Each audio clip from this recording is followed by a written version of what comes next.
Hello बच्चों। बेटा आज हम लोगों ने जो टॉपिक पढ़ना है वो है प्रोडक्ट ऑफ वेक्टर्स। भाइयों आज हमने पढ़ना है प्रोडक्ट ऑफ वेक्टर्स कि वेक्टर्स का प्रोडक्ट कैसे निकालते हैं। ठीक है, इम्पॉर्टेंट टॉपिक है। आप कह सकते हैं कि आपका 12th में जो वेक्टर्स में असली टॉपिक है वो यही है, बस प्रोडक्ट। अब आज तक आपने मैथ्स में जो प्रोडक्ट पढ़े थे भाइयों वो कुछ इस प्रकार थे कि आप ऐसे लिख देते थे ए डॉट बी, या आप लिख देते थे ए क्रॉस बी, या आप सिर्फ ए बी भी लिख देते थे। तो इन सभी का मतलब होता था कि ये मल्टीप्लाई हो रहे हैं दोनों नंबर। ठीक बात है ना, सबका रिज़ल्ट सेम ही आता है। बट वेक्टर्स में ऐसा कुछ नहीं है। वेक्टर्स में हमें ध्यान रखना होगा कि वेक्टर में कभी लिखा है ए वेक्टर डॉट बी वेक्टर, तो ये एक अलग चीज़ है भाई। कभी लिखा होगा ए वेक्टर क्रॉस बी वेक्टर, तो ये एक अलग चीज़ है। और कभी लिखा होगा ए वेक्टर और बी वेक्टर, बीच में कुछ नहीं लिखा, तो ये तो गलत ही चीज़ है। ठीक है भाई, दो वेक्टर्स के बीच में डॉट लगा है तो ये प्रोडक्ट हम निकाल सकते हैं, इसे हम डॉट प्रोडक्ट कहते हैं। कैसे निकालेंगे वो देखेंगे। दो वेक्टर्स के बीच में क्रॉस लगा है तो इसे कहते हैं क्रॉस प्रोडक्ट, ये भी हम निकाल लेंगे। पर अगर दो वेक्टर्स ऐसे लिख दिए उनके बीच में कुछ नहीं लिखा तो ये गलत लिखा है। ठीक है भाइयों, इसका कोई मतलब नहीं है वेक्टर्स में। तो अब हमने पढ़ना है दो तरीके के प्रोडक्ट्स को, डॉट और क्रॉस। ठीक है भाइयों, दोनों निकालने के तरीके अलग हैं। अगर आपने गलती से कभी डॉट को क्रॉस लिख दिया या क्रॉस को डॉट, वहीं आपके नंबर कट जाएंगे। और या कभी गलती से आपने ऐसा लिख दिया कि बीच में कुछ लिखा ही नहीं दो वेक्टर्स के, तो अपराध हो जाएगा भाई। ठीक है, महा अपराध, सब कुछ गलत। ठीक है, तो शुरू करते हैं। तो आज की क्लास में बच्चों हम जो टॉपिक पढ़ेंगे वो है डॉट प्रोडक्ट। क्रॉस प्रोडक्ट हम देखेंगे बाद में। पहले आज हम डॉट प्रोडक्ट की चर्चा करेंगे कि दो वेक्टर्स को अगर उनके बीच में डॉट लगा हो तो वो प्रोडक्ट कैसे निकालते हैं। ठीक है, बढ़ते हैं भाई आज के टॉपिक की ओर। तो भाइयों शुरू करते हैं डॉट प्रोडक्ट। डॉट प्रोडक्ट को बच्चों स्केलर प्रोडक्ट भी कहते हैं। क्यों कहते हैं वो मैं आपको भी बताऊंगा। ठीक है, तो सबसे पहला तो ये बेसिक फॉर्मूला है दो वेक्टर्स का डॉट प्रोडक्ट निकालने का, कि दो वेक्टर हैं ए वेक्टर और बी वेक्टर, और उनके बीच में ऐसे डॉट लगा हुआ है। देखो ये डॉट है ना, तो आपको ए डॉट बी निकालना है। तो उसका एक सिंपल सा फॉर्मूला है magnitude of A vector magnitude of B vector cos theta, कि भैया ये जो तीन क्वांटिटीज़ हैं इनको मल्टीप्लाई कर दो, जो रिज़ल्ट आएगा उसी को कहते हैं ए डॉट बी। ठीक है, मैग्नीट्यूड ऑफ ए आपको निकालना आता ही है। ए वेक्टर अगर पता होगा तो उसका मैग्नीट्यूड निकाल लोगे, बी वेक्टर का भी मैग्नीट्यूड निकाल लोगे। थीटा अगर पता होगा तो कॉस थीटा पता लग जाएगा। थीटा होता क्या है? Theta is angle between A vector and B vector, कि जिन दो वेक्टर्स का हम डॉट प्रोडक्ट निकाल रहे हैं थीटा क्या है? उनके बीच का एंगल। वो अगर आपको पता हो तो ऐसे आप डॉट प्रोडक्ट इस फॉर्मूले से निकाल सकते हो। ठीक है, बट एक बात ध्यान रखनी है कि ए वेक्टर और बी वेक्टर मस्ट बी को इनिशियल। ए वेक्टर बी वेक्टर कैसे होने चाहिए? को इनिशियल होने चाहिए। अब बच्चे सोच रहे हैं कि भैया थीटा की बात हो गई, चलो पहले मैं आपको बताता हूँ कि स्केलर प्रोडक्ट क्यों कहते हैं इसको। ठीक है, बाद में थीटा के बारे में डिस्कशन करेंगे। आपको दिख रहा है ये क्या है? मैग्नीट्यूड ए एक कांस्टेंट वैल्यू है, के कह सकता हूँ कुछ कांस्टेंट वैल्यू।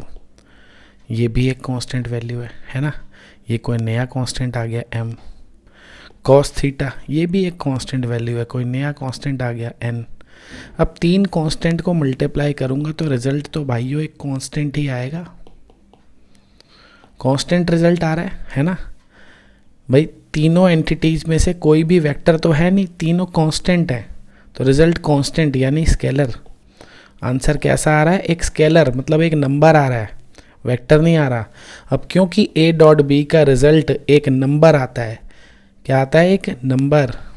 नंबर मतलब स्केलर, इसीलिए इसे स्केलर प्रोडक्ट कहते हैं। ठीक है भाइयों, अब बात कर रहे थे थीटा की। ठीक है ना, वापस से आ जाते हैं थीटा पे। तो ये कोइनिशियल को भी अभी आप छोड़ो। सबसे पहली बात जो बच्चों के दिमाग में आती है कि सर दो वेक्टर का डॉट प्रोडक्ट अगर निकालना है, आपने कहा ये फॉर्मूला यूज़ कर लो, थीटा क्या है, दोनों के बीच का एंगल। अगर दो वेक्टर के बीच में कोई एंगल बना ही नहीं तो क्या उनका डॉट प्रोडक्ट नहीं निकलेगा? भाई बच्चों ने कहा सर ऐसा ले लो एक सिनेरियो, देखो भाई, उन्होंने कहा सर ऐसी एक ले ली भाई वेक्टर, ठीक है, और एक वेक्टर ले लिया जी ऐसे। अब उन्होंने कहा कि ये ए वेक्टर है, ठीक है भाइयों, और ये बी वेक्टर है। अब इनके बीच में बच्चों ने कहा कि ये जो ए वेक्टर है और बी वेक्टर है, इनके बीच में कोई एंगल तो बन ही नहीं रहा। तो फिर भाई ये फॉर्मूला लगा के हम कैसे निकालेंगे डॉट प्रोडक्ट? थीटा तो है ही नहीं, तो अब क्या इनका डॉट प्रोडक्ट नहीं निकलेगा? निकलेगा भाइयों, निकलेगा। आपको मैं बता रहा हूँ, हम फ्री वेक्टर पढ़ रहे हैं। क्या पढ़ रहे हैं भाइयों? Free vector. ये फ्री वेक्टर है, इसको आप उठा के कहीं भी रख सकते हो, और अगर आपको इसको उठाने का मन नहीं है तो आप इसके पैरेलल एक यहाँ वेक्टर बना सकते हो सेम लेंथ का, उसे भी ए ही कहेंगे। समझ गए? अगर आपने इस ए वेक्टर के पैरेलल यहाँ पे एक वेक्टर बना दिया और लेंथ अगर दोनों की सेम रखी, डायरेक्शन भी सेम, तो हो गए ना दोनों इक्वल वेक्टर। तो ये भी तो ए ही हो गया, तो हो गया ना ए और बी के बीच में एंगल, कुछ ना कुछ एंगल मिल गया ना, थीटा, निकल जाएगा डॉट प्रोडक्ट। क्योंकि हम फ्री वेक्टर पढ़ रहे हैं। क्या पढ़ रहे हैं बच्चों? Free vector. फ्री वेक्टर मतलब हम किसी भी वेक्टर को, जैसे ये दो वेक्टर आपको ए और बी दिख रहे हैं, इनको उठा के कहीं भी ले जा सकते हैं, उनकी डायरेक्शन और लेंथ को चेंज करे बिना, फिर उन्हें हमने जोड़ दिया और फाइनली अपने को दिख गया कि हाँ भाई उनके बीच में एंगल है थीटा। सही है? तो ऐसे आप किसी भी दो वेक्टर का डॉट प्रोडक्ट निकाल सकते हैं। ठीक है, थीटा आपको पता लग ही जाएगा। वैसे ये वाला जो फॉर्मूला है बहुत ही कम यूज़ होता है डॉट प्रोडक्ट निकालने के लिए, बल्कि इस फॉर्मूले से तो हम थीटा निकालते हैं। डॉट प्रोडक्ट निकालने के लिए अभी हम एक फॉर्मूला और डिराइव करेंगे। ठीक है, फिलहाल बेसिक यही फॉर्मूला है, ये आपको पता होना चाहिए। दो वेक्टर का डॉट निकालना है, पहले का मैग्नीट्यूड दूसरे का magnitude into cos theta, where theta is angle between them. अब बात रही ये क्या बात है? वो कह रहा है ए और बी वेक्टर को इनिशियल होने चाहिए, तब आप इस थीटा को कहोगे वो थीटा है जो उनके बीच में है। देखो समझाता हूँ। जैसे आपको दिख रहा है ये ए वेक्टर है, ये बी वेक्टर है, दोनों को इनिशियल है, दोनों का इनिशियल पॉइंट सेम है, तो ये आपने थीटा ले लिया। ठीक है, बाई चांस दो वेक्टर ऐसे होते, मैं आपको बना के दिखाता हूँ कि भाई मान लो दो वेक्टर ऐसे होते, एक हमने लिया ऐसे, एक लिया ऐसे जी, एक ये है और एक ये है। ठीक है बच्चों, ये दो वेक्टर आपको दिख रहे हैं, एक आया इधर फिर एक इधर से गया। अब ये दोनों वेक्टर को इनिशियल नहीं है, नहीं है ना भाई। मान लो ये ए वेक्टर है और ये बी वेक्टर। अब आपको दिख रहा है ये दोनों वेक्टर को इनिशियल नहीं है और इनके बीच आपको ए डॉट बी निकालना है। क्या निकालना है? A dot B. तो थीटा क्या लेंगे? क्या हम ये थीटा लेंगे? नहीं, ये एंगल नहीं लेंगे भाई। ठीक है, क्या लेंगे? हम चाहते थे ए वेक्टर और बी वेक्टर को इनिशियल हो, ये को इनिशियल नहीं है, ये सक्सेसिव है कि जहाँ पे ए ख़त्म हुआ वहाँ से बी शुरू हुआ। अब मैं क्या करूँ? तो मैं एक काम करता हूँ ना, दो काम हो सकते हैं, या तो मैं ए के आगे ऐसे बना दूँ एक ए के बराबर लेंथ का वेक्टर, उसको भी ए कह दूँ। सही बात है कि नहीं भाई? देखो ना, ये ए की डायरेक्शन है, अगर इसी डायरेक्शन में एक वेक्टर मैं यहाँ बना दूँ और मैं लेंथ सेम रखूँ तो उसे भी तो ए कहूँगा। अब आप देखो ये ए और बी के बीच में एंगल बन गया थीटा और दोनों को इनिशियल भी हो गए, है ना। जो नया वाला ए है और पुराना वाला बी, दोनों को इनिशियल हो गए ना। ठीक है ना, ए को आगे बढ़ाया, नया ए ले लिया, दोनों को इनिशियल हो गए, थीटा पता लग गया। तो फिर हम ये वाला थीटा लेंगे। ठीक है भाइयों, या आप एक काम और कर सकते थे कि भाई ये जो बी है, क्या है ये जो बी है, इसको आप यहाँ बना दो। देखो ये बी था, हमने बी के पैरेलल यहाँ पे एक बना दिया सेम लेंथ का, तो ये भी बी हो गया, है ना। तो अब ये ए और ये बी को इनिशियल है, तो इनके बीच का एंगल थीटा, फिर हम ये एंगल लेंगे। ठीक है, ये तो मैंने आपको काफ़ी डिटेल में बता दिया, आपने कोई ग्राफ व्राफ बनाने भी नहीं है ना, इतना दिमाग आपको क्वेश्चन में लगाना पड़ेगा। बस मैं आपको समझा रहा हूँ कि एंगल कौन सा निकलता है, कौन सा एंगल थीटा है, ये किस एंगल की बात हो रही है डॉट प्रोडक्ट में। ठीक है, तो ये रही भाई डॉट प्रोडक्ट की बात, कि डॉट प्रोडक्ट निकालने का ये फॉर्मूला है। आपको मैग्नीट्यूड निकालना आता ही है, थीटा आपको पता होगा, तो आप इस फॉर्मूले में पुट करोगे, डॉट प्रोडक्ट निकल जाएगा। ठीक है। दूसरी बात, आपको दिख रहा है कि भैया स्केलर प्रोडक्ट कह रहे हैं इसको, कि इसका रिजल्ट एक कांस्टेंट है ना। तो चाहे मैं ए डॉट बी निकाल लूँ, चाहे मैं बी डॉट ए निकाल लूँ, रिजल्ट तो सेम आएगा। भाई ए डॉट बी का फॉर्मूला ये है, तो बी डॉट ए का क्या होगा, बी डॉट ए का magnitude B, magnitude A cos theta. Result तो वही आएगा ना, जो इसका आएगा वो इसका आएगा।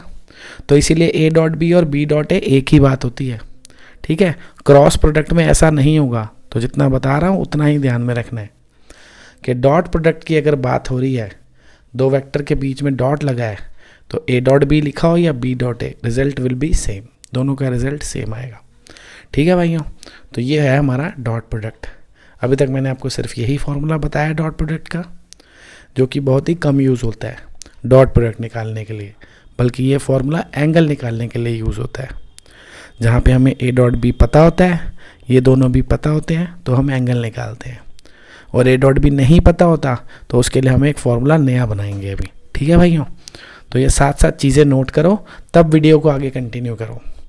एक चीज़ को लिखा करो, नोट बनाया करो, जैसे आप क्लास में करते हो कि सर ने वाइट बोर्ड पे कुछ लिखा, हमने उसे नोट करा, नोट करते करते भेजे में कुछ घुसता है भाइयों, उसके बाद आगे की वीडियो देखो। ठीक है, नहीं तो समझने में दिक्कत आती है, आ रही है कुछ बच्चों को। तो बढ़ते हैं आगे। तो अब आती है भाइयों बड़े ही काम की बात, कि यदि आई कैप और आई कैप का डॉट प्रोडक्ट निकालना हो तो क्या निकलेगा। आई कैप आपको पता है ना क्या होता है, unit vector along x axis, यानी कि एक्स एक्सिस की डायरेक्शन में 1 यूनिट। ये अपने आप में क्या दिखा रहा है, 1 यूनिट है ना, टुवर्ड्स पॉजिटिव एक्स एक्सिस। याद है ना भाई, पॉजिटिव एक्स एक्सिस, मतलब ये हमारा एक वेक्टर है, एक्स की डायरेक्शन में जा रहा है, जिसका मैग्नीट्यूड 1 है, और हमें इसका इसी से डॉट प्रोडक्ट निकालना है, तो क्या निकलेगा। तो जैसा कि आपको फॉर्मूला बताया था अभी कि भाइयों ए डॉट बी कैसे निकलता है, magnitude of A into magnitude of B into cos theta, यानी दोनों वेक्टर्स का मैग्नीट्यूड और कॉस थीटा का प्रोडक्ट। तो हमारे कौन से दो वेक्टर की बात हो रही है, आई कैप की, तो आई कैप का मैग्नीट्यूड, आई कैप का मैग्नीट्यूड और कॉस थीटा। अब ये थीटा 0 क्यों है, ये तो बड़ी आसान बात है भाई, दो सेम वेक्टर की बात हो रही है, तो सेम वेक्टर तो एक दूसरे से एंगल 0 ही बनाएंगे ना भाई, दोनों सेम ही तो है, तो दोनों सेम है तो एक दूसरे से क्या एंगल बनाएंगे, 0। ठीक है। अब आई कैप क्योंकि यूनिट वेक्टर है, आई कैप क्या है, यूनिट वेक्टर। अगर आपको ये 0 एंगल समझ नहीं आया तो ऐसे समझ लो, ये एक्स एक्सिस है, ये भी एक्स एक्सिस है, एक्स एक्सिस का खुद से कितना एंगल होगा, खुद के साथ 0 डिग्री, ख़त्म भाई। ये एक्स एक्सिस है ना, और यही एक्स एक्सिस है दूसरा, तो दोनों के बीच में एंगल, भाई एक्स एक्सिस घूमा तो है ही नहीं ना, एंगल तो ऐसे नापते हैं। एक लाइन ये है, इसको हमने यहाँ घुमा दिया थोड़ा सा यूँ, तो ये अपना एंगल बन गया, तो खुद के साथ तो 0 ही बनाएगा ना, कोई लंबी चौड़ी बात थोड़ी है, छोटे बच्चे को ये समझ नहीं आएगा। तो अब आई कैप एक यूनिट वेक्टर है, तो उसका मैग्नीट्यूड क्या होगा, 1। ये भी आई कैप यूनिट वेक्टर है, तो इसका मैग्नीट्यूड भी 1 होगा। और आपको पता है कॉस 0 डिग्री भी क्या होता है, 1। तो भैया 1 को 3 बार मल्टीप्लाई करेंगे तो क्या आएगा, 1। यानी हमें पता चला अगर हम आई कैप और आई कैप का डॉट प्रोडक्ट निकालेंगे तो वो 1 आएगा हमेशा, याद रखना है भाई। ये आई कैप का डॉट प्रोडक्ट क्या होता है, 1। तो इसी से हमें पता चल गया भाइयों कि अब से आई कैप डॉट आई कैप हमेशा 1 होगा, जे कैप डॉट जे कैप भी 1 होगा, के कैप डॉट के कैप भी 1 होगा। ठीक है ना, सेम ही बात है, तीनों सेम ही तरीके से निकलेंगे। ये दोनों एक्स एक्सिस है, एंगल 0, ये दोनों वाई एक्सिस है, एंगल 0, ये दोनों जेड एक्सिस है, एंगल 0। तो आई डॉट आई हमेशा 1, जे डॉट जे भी हमेशा 1, के डॉट के भी हमेशा 1। सही है। तो ये आपको भाई रिजल्ट याद रखना है बच्चों, काफ़ी इंपॉर्टेंट रिजल्ट है। तो अगले रिजल्ट की ओर बढ़ते हैं। अगला रिजल्ट ये है कि अगर हमें आई डॉट जे निकालना है तो कैसे निकलेगा। तो वही पहले वेक्टर का मैग्नीट्यूड, दूसरे वेक्टर का मैग्नीट्यूड और फिर कॉस थीटा। थीटा यहाँ पे हमने 90 क्यों लिखा है, सिंपल सी बात है भाई, ये एक्स एक्सिस है और ये वाई एक्सिस है। ये क्या है, एक्स एक्सिस, ये क्या है, वाई एक्सिस। दोनों के बीच में कितना एंगल होता है भाइयों, 90, सही है ना। तो आई कैप का मैग्नीट्यूड क्या हो गया 1, जे कैप का मैग्नीट्यूड 1, और कॉस 90 की वैल्यू क्या होती है 0। तो भैया तीनों का प्रोडक्ट क्या आ गया 0, यानी आई डॉट जे क्या आएगा हमेशा 0। ठीक है, तो ये याद रखना है, बार बार निकालना नहीं है, ठीक है ना। आई डॉट जे क्या है 0, क्योंकि भैया तीनों जो एक्सिस होते हैं आपस में उनके बीच में एंगल क्या होता है 90। तो इससे हमें पता चला कि चाहे हम आई डॉट जे निकाल लें चाहे J dot I, result 0। Same I dot के निकाल लो चाहे के डॉट आई, रिजल्ट क्या आएगा 0। ऐसी जे और के का डॉट, के और जे का डॉट एक ही बात है, क्या आएगा 0। ठीक है ना। तो यानी दो मेन बातें क्या पता लगी कि भैया डॉट प्रोडक्ट अगर खुद के साथ निकल रहा है आई जे या के का तो रिजल्ट क्या आएगा 1, और डॉट प्रोडक्ट अगर आई जे के का किसी और के साथ आपस में निकल रहा है एक दूसरे के साथ तो रिजल्ट क्या आएगा भाइयों 0। तो बच्चों ये याद करना है भाई, ये याद करना है तभी बात बनेगी। ठीक है, अब इसी के बेसिस पे हम ए डॉट बी निकालने का एक और फॉर्मूला डराइव करेंगे। जिनको डेरिवेशन अच्छी लगती हैं अच्छी बात है, नहीं लगती तो फॉर्मूला याद कर लेना भाई मेरे, चैप्टर तब भी हो जाएगा। ठीक है, फिलहाल ये तो याद करना ही पड़ेगा कि आई डॉट जे 0, और कभी कोई पूछे आई डॉट आई तो क्या कहेंगे 1। ठीक है जी, बढ़ते हैं आगे। तो देखो बच्चों, अब हमने जैसे ये दो वेक्टर ले लिए, एक ये ए वेक्टर एक ये बी वेक्टर, ठीक है, और हमें इनका डॉट प्रोडक्ट निकालना है और हमें इनके बीच में जो थीटा है वो नहीं पता, तो क्या करें। देखो ये ए वेक्टर हमने कुछ अज्यूम किया, ये बी वेक्टर, दोनों का डॉट निकाल रहे हैं। तो सिंपली हमने ये जो ए वेक्टर था इसकी वैल्यू लिख दी पूरी, फिर बीच में डॉट लगा दिया भाइयों, और फिर बी की पूरी वैल्यू लिख दी। ठीक है, अब क्या है, ये जो डॉट प्रोडक्ट है बच्चों ये डिस्ट्रीब्यूटिव होता है, मतलब प्लस पे। वही जिनको ये डिस्ट्रीब्यूटिव वाली भाषा समझ नहीं आती, मतलब आप ब्रैकेट्स ऐसे खोल सकते हो, कहने का मतलब ये है जैसे आप बचपन में मल्टीप्लाई करते थे ना, इसको इससे, फिर इसको इससे, फिर इसको इससे, मतलब पहले इसको तीनों से करते हैं, है ना, ऐसे, फिर हम इसको तीनों से करते हैं। तो ये काम हम यहाँ भी कर सकते हैं। ठीक है भाइयों, तो हमने बेसिकली सिंपली ये ब्रैकेट्स खोले बस, और कुछ नहीं करा। तो जैसे जब हम इसको इससे करेंगे मल्टीप्लाई, यहाँ पे हम मल्टीप्लाई नहीं कहेंगे, ठीक है, डॉट प्रोडक्ट निकाल रहे हैं हम इनका, इसको इससे करना है। तो A1 और A2 तो नंबर्स हैं ना, वो तो नॉर्मल मल्टीप्लाई होंगे भाई। जो A1 है और जो A2 है, ये जो कोफिशिएंट्स हैं ये तो नंबर्स हैं। नंबर्स में डॉट प्रोडक्ट क्रॉस प्रोडक्ट कुछ नहीं होता, वो नॉर्मली मल्टीप्लाई होते हैं। तो जब मैं इसको और इसको मल्टीप्लाई करूँगा तो A1 और A2 तो नॉर्मल मल्टीप्लाई हो जाएंगे, जो लिख देंगे हम आएगा। फिर बचे वेक्टर यानी आई कैप और आई कैप, और उनके बीच में हमें क्या लगाना है डॉट, तो हमने लिख दिया आई डॉट आई, सही है ना।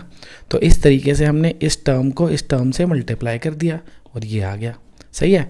सिमिलरली फिर हम इस टर्म को अब इससे करेंगे, तो फिर वही बात है कि भैया A1 और B2 तो नंबर हैं, वो तो नॉर्मली मल्टीप्लाई हो जाएंगे और A1 B2 आ जाएगा। और ये जो वेक्टर है आई कैप, इसका डॉट निकाल देंगे जे कैप के साथ, तो आई कैप डॉट जे कैप। ठीक है, फिर इस टर्म को इससे करेंगे। तो ऐसे ही हमने ये सारे मल्टीप्लाई कर दिए एक दूसरे के साथ और ये आ गया। ये तो आप कर ही लोगे ना ब्रैकेट्स खोल के। ठीक है, अब पीछे आपको अभी पढ़ाया था कि आई डॉट आई क्या होता है 1 होता है बच्चों, ये 1 लिख दिया हमने। आई डॉट जे क्या होता है 0 होता है। ऐसी आई डॉट के क्या होता है, वो भी 0 होता है। तो ऐसे ही हमने सारी जगह वैल्यूज़ रख दी। कुल मिला के ये जो आई डॉट आई है, ये जो जे डॉट जे है और ये जो के डॉट के है, इसको 1 लिख देंगे, बाकी सबको 0। तो ये लिख दिया हमने। तो जब ये 1 है तो ये तो रिज़ल्ट क्या आ गया A1 A2, है ना, ये आ गया B1 B2 और ये आ गया C1 C2, और बाकी ये सारी जो टर्म्स हैं जिन पे हमने टिक किया है ये सब 0 हो जाएंगी भैया। क्या हो जाएंगी 0। तो 3 ही टर्म्स बचेंगी, एक ये A1 A2, एक B1 B2 और एक C1 C2। तो A डॉट B किसके इक्वल हो गया बच्चों, A1 A2 plus B1 B2 plus C1 C2। ठीक है, तो कुल मिला के हमारा फॉर्मूला बन गया सीधा सीधा कि भैया अगर A वेक्टर पता हो और B वेक्टर पता हो और उनका डॉट प्रोडक्ट निकालना हो तो सीधा ये फॉर्मूला है भाई, इसको याद कर लो। कैसे निकलता है डॉट प्रोडक्ट, बस कॉरेस्पॉन्डिंग कंपोनेंट्स मल्टीप्लाई कर दो, आई के कोफिशिएंट मल्टीप्लाई कर दो, है ना, प्लस फिर जे के कोफिशिएंट्स मल्टीप्लाई कर दो और प्लस के कोफिशिएंट्स मल्टीप्लाई कर दो, ख़त्म, निकल गया डॉट प्रोडक्ट।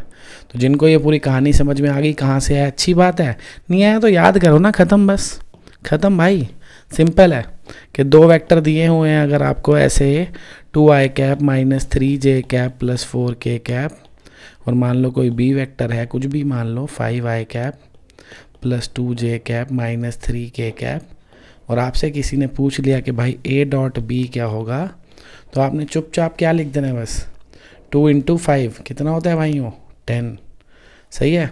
फिर क्या करना है, प्लस, उसके बाद इन दोनों का प्रोडक्ट -3 और 2 का प्रोडक्ट क्या होता है भाई, -6, फिर प्लस इन दोनों का प्रोडक्ट 4 इंटू -3 कितना हो गया, -12।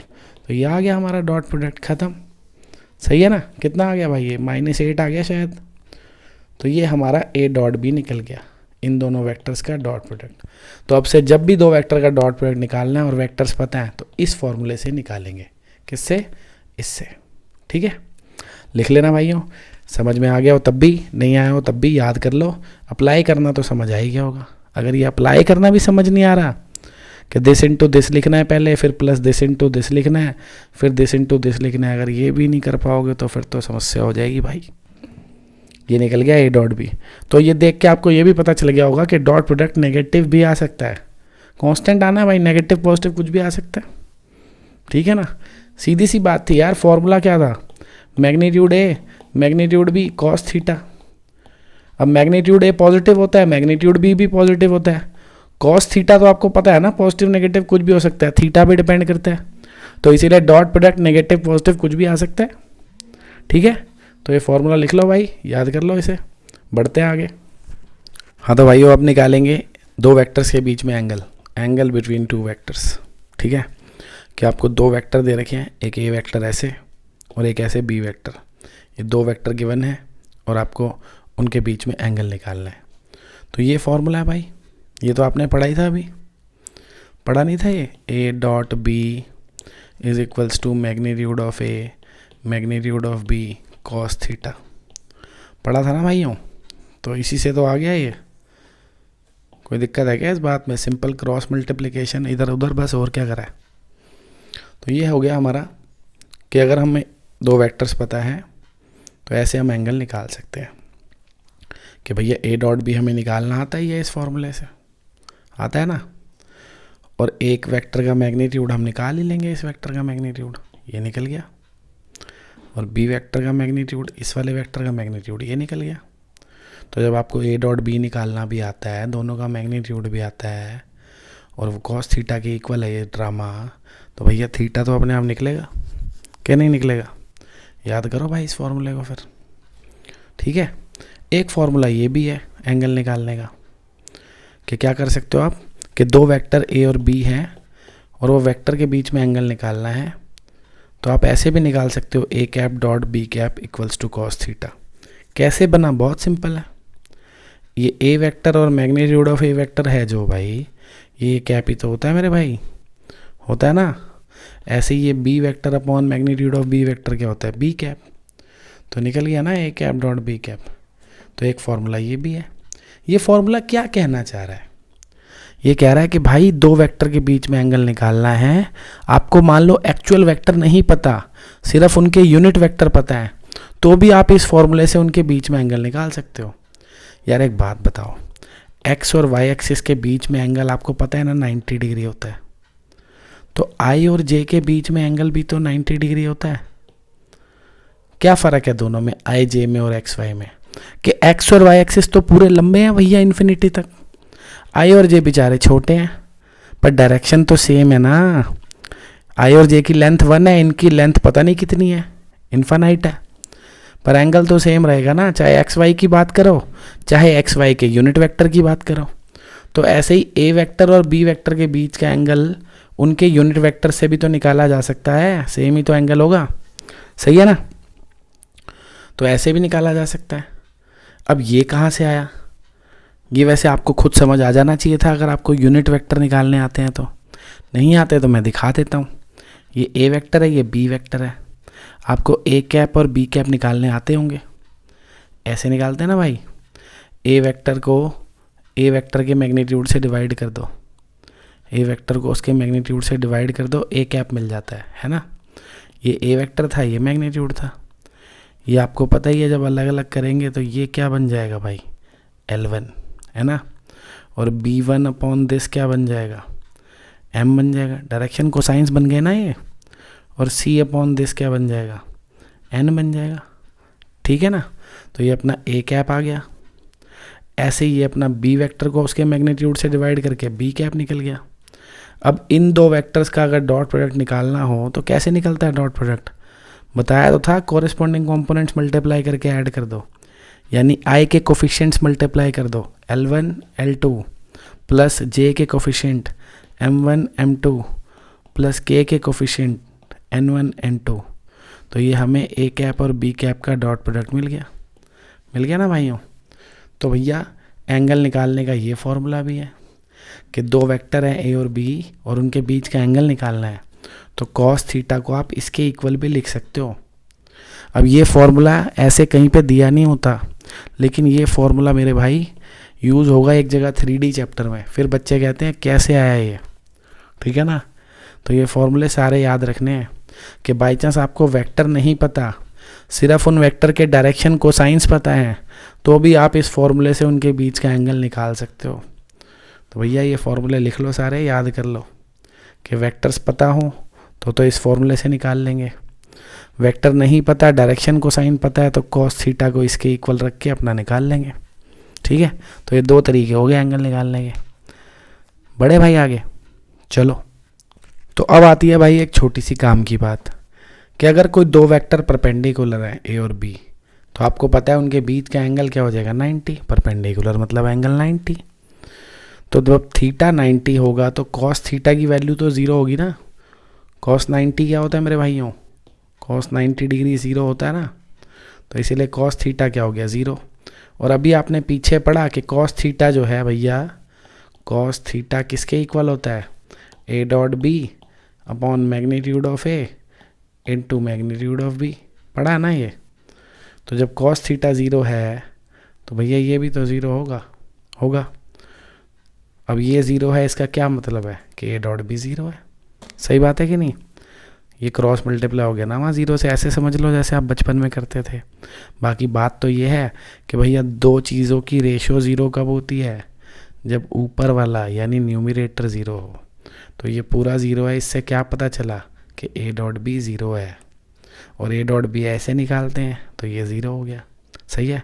तो यानी दो वेक्टर अगर परपेंडिकुलर होंगे तो उनका डॉट प्रोडक्ट ज़ीरो होता है, याद रखना है कि कभी भी दो वेक्टर परपेंडिकुलर है उनका डॉट प्रोडक्ट ज़ीरो होगा, यानी ये ज़ीरो होगा। ठीक है भाइयों, काफ़ी इंपॉर्टेंट चीज़ है, याद रखना। ये भी कह सकते हो कि दो वेक्टर अगर परपेंडिकुलर है ए और बी, तो उनका डॉट प्रोडक्ट अगर ज़ीरो होगा तो उनके यूनिट वेक्टर का भी तो डॉट प्रोडक्ट ज़ीरो होगा। एक ही तो बात है भाई। ये भी तो कॉस थीटा के इक्वल था, अभी तो पढ़ा था। कॉस थीटा ए कैप डॉट बी कैप के इक्वल नहीं था, कॉस थीटा इसके भी इक्वल था। तो अगर थीटा की जगह 90 रख देंगे भाई, कॉस 90 क्या हो जाएगा, ज़ीरो। तो यानी ये दोनों किसके इक्वल हो जाएंगे, ज़ीरो के। सही है ना। वही तो लिखा है कि L1 N2 M1 M2 N1 N2 भी क्या होगा, ज़ीरो। तो भाइयों काम का रिजल्ट है, याद रखेंगे। यदि दो वेक्टर परपेंडिकुलर हैं तो उनका डॉट प्रोडक्ट ज़ीरो होगा, यानी ये चीज़ ज़ीरो होगी, ये चीज़ भी ज़ीरो होगी, ये चीज़ भी ज़ीरो होगी। इसको याद करो भाइयों। समझ तो आई गई होगी, कोई लंबी चौड़ी बात तो है नहीं। बढ़े आगे, बढ़ते हैं। आगे आती है भाइयों ये छोटी मगर मोटी बात। ये छोटी तो है, मोटी क्यों है ये मैं आपको क्वेश्चन कराऊंगा जब नेक्स्ट वीडियो में, तो बताऊंगा। तब मैं देखूंगा आपको याद थी कि नहीं। कि भैया दो वेक्टर अगर सेम हो, मतलब किसी वेक्टर का खुद से डॉट प्रोडक्ट निकालना है, ए डॉट है, तो आपने अभी तो पढ़ा था कि ए डॉट बी का फॉर्मूला क्या होता है, magnitude A magnitude B cos theta. सही है ना। तो ए डॉट ए क्या होगा, magnitude A cos theta. Theta zero होगा, खुद से तो ए का एंगल ज़ीरो ही होगा ना भाई, खुद के साथ तो ज़ीरो एंगल ही बनाएगा कोई भी। सही है। अब ये मैग्नीट्यूड ए और मैग्नीट्यूड ए मल्टीप्लाई हो गया, क्या हो गई, मैग्नीट्यूड ए का स्क्वायर। और कॉस 0 डिग्री क्या होता है, 1। तो 1 को इससे मल्टीप्लाई करेंगे तो यही आ जाएगा। तो ये बड़ी काम की बात है मित्रों, इसको अच्छे से लिख लेना, अच्छे से तो सारी चीज़ें ही लिखनी है, नोट्स बना लो, नेक्स्ट वीडियो में क्वेश्चन करेंगे, समझ तभी आएंगे जब ये सब चीज़ें दिमाग में होंगी, कॉपी में नहीं, दिमाग में। सारे नोट्स बना के उनको लिखना है, फिर दिमाग में छापना है, फिर अगली वीडियो में जो क्वेश्चन कराऊंगा उन्हें देखना है। ठीक है, बढ़ते हैं आगे। तो अब भाइयों हम देखेंगे अगला टॉपिक हमारा, projection of A vector on B vector. तो प्रोजेक्शन क्या होता है पहले उसे समझते हैं, फिर देखते हैं कैसे निकलेगा। जैसे कि आपको दिख रहा है ये लंबे वाला हमने बनाया है बी वेक्टर, ये जो हमने एक वेक्टर बनाया है ये क्या है, बी नाम दे दिया इसे, और ये हमने एक वेक्टर ले लिया जिसको हमने नाम दे दिया ए। ठीक है, फिर इस वेक्टर से हमने इस पे एक परपेंडिकुलर डाला बी पे। ठीक है, तो ये यहाँ से यहाँ तक की जो लेंथ है, ठीक है ना, ये जो ए की परछाई कह लो आप, ए की परछाई बनी है यहाँ पे, ये इतनी जो मैंने रेड कर दी, इस परछाई को ही प्रोजेक्शन कहते हैं भाई। ठीक है, इस लेंथ को यहाँ से लेके यहाँ तक की जो लेंथ है इसको बोलते हैं प्रोजेक्शन। ठीक है, तो कभी भी किसी एक वेक्टर का दूसरे वेक्टर पे प्रोजेक्शन निकालना है, इसका मतलब ये जो वेक्टर है ए और ये जो नीचे वेक्टर था बी, इस ए वेक्टर से परपेंडिकुलर डाला, अब ये जो राइट एंगल ट्रायंगल बन गया, तो बी के ऊपर जो बेस बना, ये जो लेंथ है, इस लेंथ को बोलते हैं प्रोजेक्शन। ठीक है, और इसको निकालने का फॉर्मूला क्या है, ये कैसे बना हम दिखा देंगे, आपको याद तो करना ही पड़ेगा कि प्रोजेक्शन कभी भी निकालना हो तो क्या करना है, दोनों वेक्टर्स का डॉट प्रोडक्ट निकालना है और डिवाइड कर देना है किससे, बी के मैग्नीट्यूड से। बी कौन सा वेक्टर है जिसके ऊपर हम प्रोजेक्शन निकाल रहे हैं, प्रोजेक्शन किसका निकाल रहे हैं, ए का, किसके ऊपर निकाल रहे हैं, बी के ऊपर, तो जिस वेक्टर पे प्रोजेक्शन निकाल रहे हो उसके मैग्नीट्यूड से डिवाइड करना है, किसको, दोनों के डॉट प्रोडक्ट को, तो जो रिजल्ट आपको मिलेगा वो प्रोजेक्शन होगा, यानी कि इतना डिस्टेंस, ये वाली लेंथ। ठीक है, तो प्रोजेक्शन कैसी एंटिटी हुई, एक स्केलर एंटिटी, क्योंकि प्रोजेक्शन तो ये डिस्टेंस है ना बस भाई, रिजल्ट ये क्या आएगा, ऊपर क्या लिखा है ए डॉट बी मतलब एक कांस्टेंट, नीचे मैग्नीट्यूड बी मतलब कांस्टेंट, तो रिजल्ट एक कांस्टेंट आएगा ना, ये लेंथ मिलेगी हमें। ठीक है, प्रोजेक्शन निकल जाएगा। अब ये कहाँ से आया, फॉर्मूला सिंपल है भाई, ये राइट एंगल ट्रायंगल दिख रहा है कि नहीं दिख रहा, इतना सा दिख रहा है, ये थीटा है, तो आपने पढ़ा है कि बेस अपॉन हाइपोटेन्यूज यानी पी अपॉन मैग्नीट्यूड ऑफ ए। भाई ये जो हाइपोटेन्यूज है ये क्या होगा, ए वेक्टर की जो लेंथ होगी, ए वेक्टर की लेंथ क्या होती है, मैग्नीट्यूड है ना, तो बेस कितना है, ये जो लेंथ है पी, तो बेस अपॉन मैग्नीट्यूड ऑफ ए यानी हाइपोटेन्यूज इक्वल्स टू क्या होता है, कॉस थीटा। सही है ना, तो पी क्या निकल जाएगा भाई, magnitude A into cos theta. सही है ना, ऐसे निकल जाएगा प्रोजेक्शन, देखो वही करा है, P upon magnitude A equal to cos theta. और कॉस थीटा क्या था, ये थीटा क्या था यहाँ पे, angle between A vector and B vector, यही तो थीटा था, तो कॉस थीटा तो हमने पढ़ा है ना, इसके इक्वल होता है A dot B upon magnitude A magnitude B. सही है, तो ये मैग्नीट्यूड ए कट गए दोनों तरफ, ये हमारा आ गया भाइयों प्रोजेक्शन। सही है, तो ये था प्रोजेक्शन निकालने का फॉर्मूला। एक नंबर का क्वेश्चन आ जाता है कभी कभी सीधा सीधा कि प्रोजेक्शन निकालो। ठीक है, याद रखना डॉट प्रोडक्ट को किससे डिवाइड करो, किस वेक्टर के मैग्नीट्यूड से जिसके ऊपर आप प्रोजेक्शन निकाल रहे हो। ठीक है, चले आगे। अब एक छोटा सा टॉपिक है, वो एनसीईआरटी में नहीं दे रखे, उसके क्वेश्चन आ जाता है पेपर में कभी कभी। ये तो हमने प्रोजेक्शन निकाला है ना, प्रोजेक्शन मतलब ये लेंथ, कभी कभी वो प्रोजेक्शन वेक्टर भी पूछ लेता है, तो वो देखते हैं क्या होता है। देखो प्रोजेक्शन वेक्टर क्या चीज़ है कि ये जो यहाँ से यहाँ तक की लेंथ थी उसको हम क्या कह रहे थे भाई, पी यानी प्रोजेक्शन। पर अगर मैं इसको एक वेक्टर बना दूँ यहाँ से लेके यहाँ तक, भाई बी वेक्टर तो ये पूरा है ना, इस पूरे को हम क्या कह रहे हैं, बी वेक्टर। पर अगर हम इतना छोटा सा वेक्टर ले लें तो उसको कहेंगे प्रोजेक्शन वेक्टर। ठीक है, यहाँ से यहाँ तक का जो डिस्टेंस है उसे कहते हैं प्रोजेक्शन, यानी पी कह रहा हूँ जिसे मैं। पर अगर मैं यहाँ से यहाँ तक ये वेक्टर बना दूँ ऐसे बी की डायरेक्शन में, तो उसको कहते हैं प्रोजेक्शन वेक्टर, जिसे हमने नाम दे दिया पी वेक्टर। वो अगर निकालना हो तो कैसे निकलेगा, तो बहुत ही सिंपल है मेरे भाई, बहुत ही सिंपल है, इसमें क्या बड़ी बात हो गई। आपको बी वेक्टर तो पता ही है, पता है ना, तो आप बी कैप निकाल लोगे। बी कैप निकालना आता है ना भाई, कैसे निकालते हैं, B vector upon magnitude of B vector आता है। आपको पता है बी कैप क्या होगा? बी कैप होगा बी वेक्टर की डायरेक्शन में एक ऐसा वेक्टर जिसकी लेंथ क्या होगी 1। बी कैप का मैग्नीट्यूड क्या होगा 1। तो ये हमारा निकल जाएगा बी कैप।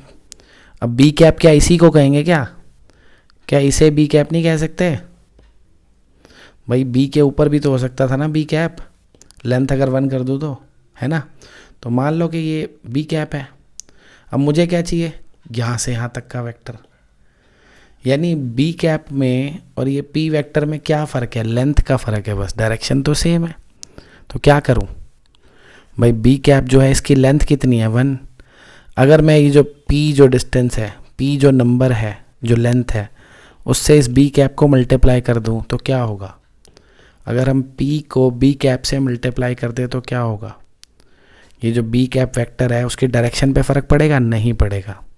पर पी से क्या होगा? उसकी लेंथ बन जाएगी पी। पहले क्या थी 1, पी से मल्टीप्लाई होकर लेंथ क्या बन गई पी। यानी एक ऐसा वेक्टर मिल गया जो बी की डायरेक्शन में है और जिसकी लेंथ क्या है पी। यानी ये मिल गया ना? आपने पढ़ा तो है यार कि दो वेक्टर अगर पैरेलल होते हैं तो एक दूसरे के क्या होते हैं? के टाइम्स होते हैं। पढ़ा है ना? के टाइम्स लैम्डा टाइम्स कुछ भी कह लो, कि दो वेक्टर ए और बी अगर पैरेलल हैं तो वो एक दूसरे के लैम्डा टाइम्स होते हैं। अब आपको दिख रहा है ये जो बी कैप है, यानी ये जो बी कैप हमारा यूनिट वेक्टर है, ऐसे निकल जाता है ना? तो ये जो बी कैप है और ये जो हमें निकालना है प्रोजेक्शन वेक्टर, दोनों कैसे हैं? पैरेलल, है ना? और प्रोजेक्शन वेक्टर की लेंथ कितनी है? पी। और बी कैप की लेंथ कितनी है 1। तो कैसे निकलेगा ये? एक दूसरे के टाइम्स होंगे तो पी टाइम्स होंगे ना। जो प्रोजेक्शन वेक्टर है वो पी टाइम्स हो जाएगा बी कैप के। ठीक है, तो प्रोजेक्शन वेक्टर क्या हो गया? P times of B cap. और प्रोजेक्शन पी क्या था? ये प्रोजेक्शन, ये पी क्या था? प्रोजेक्शन की लेंथ, है ना, जिसको हम प्रोजेक्शन बोलते हैं, ये पी। और ये हमने निकालना अभी सीखा ही था पी इस फॉर्मूले से, A dot B upon magnitude of B. और बी कैप भी हमें निकालना आता ही है ऐसे, है ना? देखो इनके बीच में मैंने डॉट नहीं लगाया, क्रॉस भी नहीं लगाया। क्यों? ये क्या है? एक नंबर है। ये क्या है? एक वेक्टर है। तो नंबर और वेक्टर के बीच में ना डॉट लगता है ना क्रॉस, ये नॉर्मल मल्टीप्लाई हो रहे हैं। ठीक है ना? ये समझ लो इस बी कैप का कोफिशिएंट है ये। वेक्टर और वेक्टर कभी होते हैं मान लो ए और बी, तो उनके बीच में क्रॉस लगा सकते हो, उनके बीच में डॉट भी लगा सकते हो। पर अगर कोई नंबर है 5 और एक वेक्टर है ए, तो बीच में क्रॉस लगाने का कोई मतलब नहीं है भाई। सिंपल लिखना 5 ए वेक्टर। ठीक है, तो क्योंकि पी एक नंबर था, ये एक वेक्टर था, नॉर्मली दोनों को मल्टीप्लाई करा, डॉट क्रॉस नहीं है बीच में। ये पी की वैल्यू, ये बी कैप की वैल्यू। अब नीचे देखो दो नंबर्स हैं, है ना, तो दोनों मल्टीप्लाई हो जाएंगे। तो हमने ये दोनों को मल्टीप्लाई करके क्या लिख दिया? मैग्नीट्यूड बी का स्क्वायर। ऊपर ये ए डॉट बी क्या आ जाएगा? एक नंबर। ए डॉट बी एक कांस्टेंट होता है ना, एक नंबर। साथ में क्या बच गया? ये एक वेक्टर एज इट इज़ लिख दिया।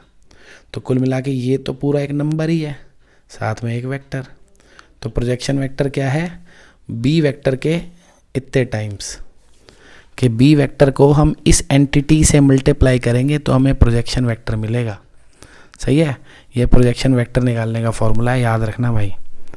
एनसीईआरटी में दे नहीं रखा ये, पर याद रखना। प्रोजेक्शन वेक्टर यानी एक ऐसा वेक्टर जो बी की डायरेक्शन में है और ए की परछाई है वो, है ना। लेंथ कितनी है? जितनी ए की परछाई की लेंथ थी। ठीक है भाइयों, प्रोजेक्शन निकालने का फॉर्मूला क्या है? A dot B upon magnitude B. जबकि प्रोजेक्शन वेक्टर निकालने का फॉर्मूला क्या है? ये। दोनों याद रखने हैं। समझ आ गए तो अच्छी बात है, नहीं तो याद तो रखने हैं, काम तब भी चल जाएगा। इतना इंपॉर्टेंट टॉपिक नहीं है, सीधा सीधा 1 नंबर का क्वेश्चन आता है। तो आपको बस दोनों फॉर्मूले याद होने चाहिए, बस ख़त्म। बढ़े आगे। तो अब बच्चों एक छोटी सी इनइक्वालिटी है, एक छोटी सी इनइक्वालिटी, कॉची-श्वार्ट्ज इनइक्वालिटी। ठीक है, क्या कहता है ये? कि भैया ए डॉट बी जो वेक्टर है, ए और बी वेक्टर जो है, जो उनका डॉट प्रोडक्ट आता है, उसका जो मैग्नीट्यूड होता है, it is always less than और equal to magnitude A into magnitude B.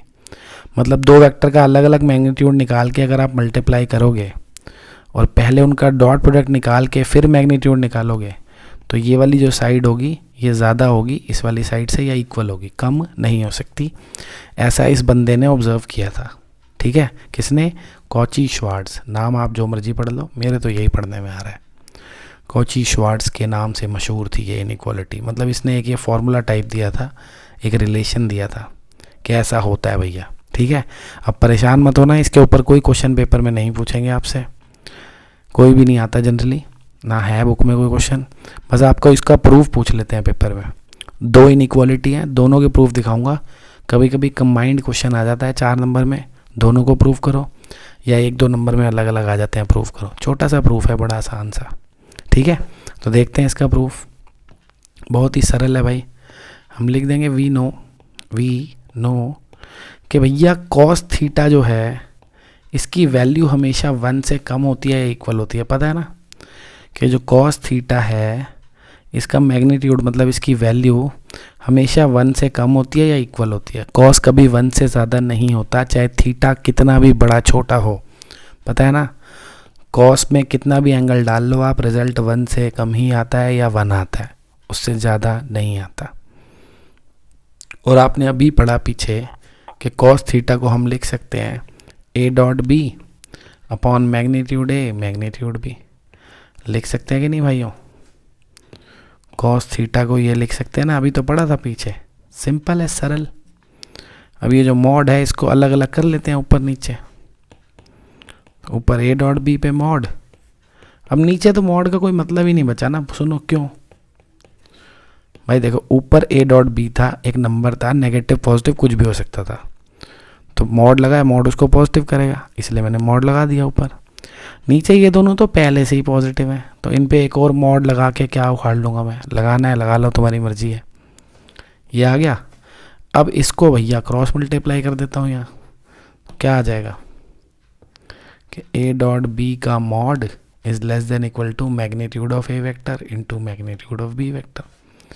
Simple है ना, बस क्रॉस मल्टीप्लाई तो करा है, तो हो गया प्रूफ भाइयों। हेंस प्रूव्ड, ठीक है भाइयों, प्रूव हो गया भाई। सिंपल था ना, तो याद रख लो, छोटा सा प्रूफ है, कभी कभी आ जाता है पेपर में। एक और इनइक्वालिटी है, उसे भी देख लेते हैं। अब अगली इनइक्वालिटी है भाई ट्रायंगल इनइक्वालिटी। तो ये क्या कह रही है बच्चों? Triangle inequality. जैसा कि ये ट्रायंगल बना हुआ है, आपने देखा बना हुआ है कि नहीं, कि भैया ये है हमारा a वेक्टर, ये है अपना b वेक्टर, तो ये क्या होता है इनका रिजल्टेंट a प्लस बी, ठीक है। रिजल्टेंट है ना भाई, पहले यहाँ से यहाँ गए, फिर यहाँ से यहाँ गए, तो एक बंदे ने कहा भाई डायरेक्ट यहाँ चले जाओ, रिजल्टेंट। इसको रिजल्टेंट बोलते हैं भाई, याद रखना, ठीक है। ये क्या है? Resultant of a vector and b vector. Resultant of a vector and b vector. तो ये a वेक्टर है, ये b वेक्टर है, तो ये इन दोनों का सम है। आपने पहले भी पढ़ा है, ट्रायंगल्स लॉ पढ़ा है ना, कि ये 2 सक्सेसिव वेक्टर हैं। पहले हम यहाँ से यहाँ गए, फिर हम यहाँ से यहाँ गए, तो डायरेक्ट यहाँ से यहाँ चले गए। तो a वेक्टर और b वेक्टर का सम होता है ये, इसीलिए इसको कह दिया a प्लस बी वेक्टर। अब ट्रायंगल्स इनइक्वालिटी क्या कहती है कि जो a प्लस बी वेक्टर आया है ना, इसका जो मैग्नीट्यूड है, यानी इसकी जो लेंथ है, इसकी जो लेंथ है, ये गलत लिख दिया भाइयों हमने इनइक्वालिटी यहाँ पे, इसको ठीक करेंगे। लेस देन और इक्वल टू आना चाहिए, ठीक है। क्या कह रहा है कि ये जो ये वाला वेक्टर है a प्लस बी, इसकी जो लेंथ है, यानी इसका जो मैग्नीट्यूड है, वो इन दोनों के इंडिविजुअल मैग्नीट्यूड्स का जो सम है ना, उससे या तो कम होगा या बराबर होगा। सिंपल है। देखो ये अगर आप इसको राइट एंगल ट्रायंगल समझो और ऐसा थोड़ी देर के लिए मान लो कि ये लेंथ 3 है, ये 4 है, तो ये 5 हो जाएगी, है कि नहीं? तो आपको दिख रहा है 3 + 4 7 होता है, और ये तो 5 है, तो यानी इसका जो मैग्नीट्यूड है वो कितना है? 3। इसका जो मैग्नीट्यूड है 4 है, तो 3 + 4 7 है ना। और a प्लस बी का मैग्नीट्यूड कितना है? 5। तो 5 तो छोटा ही है ना 7 से, क्योंकि ये क्या है, ये जो मैग्नीट्यूड है a प्लस मैग्नीट्यूड b, यानी इन दोनों का जो सम है, ये अपने आप में क्या दिखा रहा है? डिस्टेंस। क्या दिखा रहा है? डिस्टेंस। जबकि ये क्या दिखा रहा है?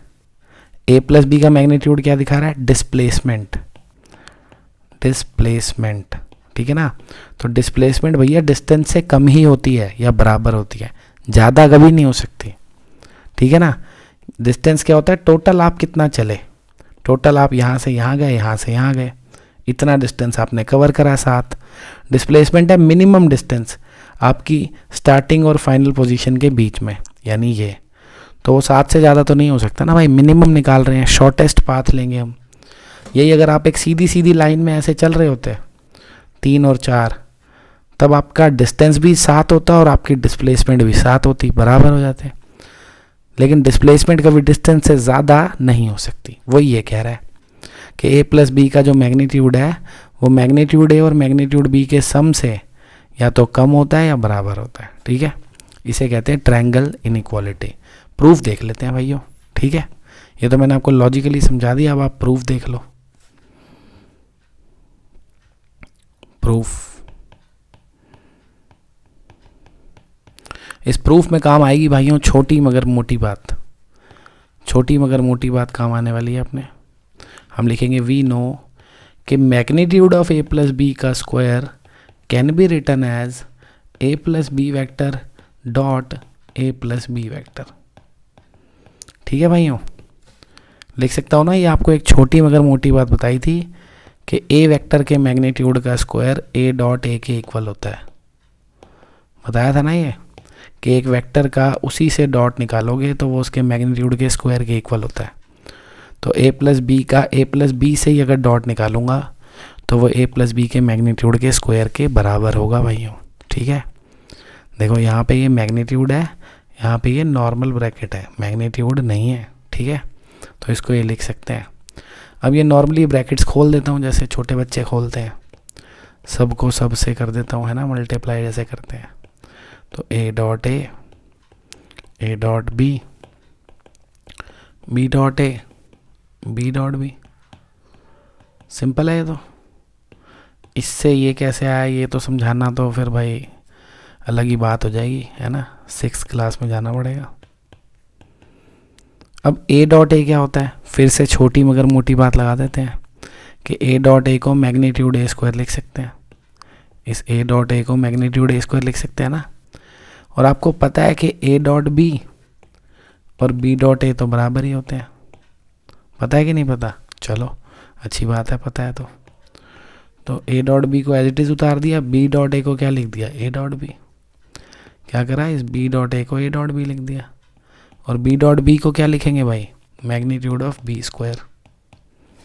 तो अब ये रिजल्ट क्या आ गया, ए प्लस बी का स्क्वायर, ए प्लस बी के मैग्नीट्यूड का square is magnitude A square, magnitude B square और twice of A dot B.